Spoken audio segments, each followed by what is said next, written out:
मुस्कान लागे बड़ी प्यारी, दिल में बसल बाड़ू तू ही हमर राजकुमारी। हे कान्छा तिम्रो माया कस्तो जादुगरी, अन्त भुले सारा संसार तिम्रै नजर भरी। गंगा के पानी नियर मन बा तोहार साफ, हो जाई गलती ता कर दी माफ। पियरी पहिर के जबत तू निकलेली बाहर, लागेला जे उतरल बा चंदा किंजो।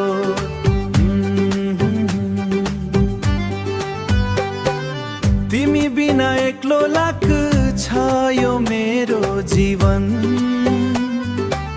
तिमी नै हौ मेरो मुटु, तिमी नै धडकन। मधेसको गर्मीमा पहाडको शीतल हावा, हाम्रो यो मायालाई जुनी जुनी सम्म निभावा। मधेस की गर्मी में पहाड़ की शीतल हवा,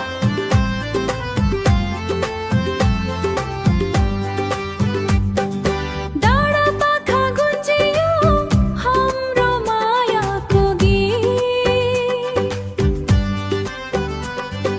भाग्यले जुरायो यो चोखो हाम्रो प्रीत। साँझको बेला जब आउँछ तिम्रो याद, देउरालीमा गर्छु म तिम्रै मात्र पुकार।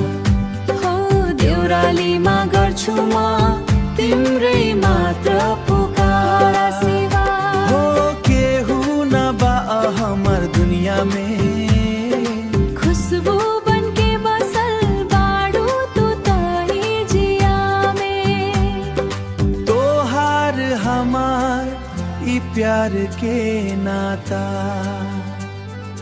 कहिले न छुटोस् हाम्रो यो साथ। जुनी जुनी सम्म जन्मों जन्म तक।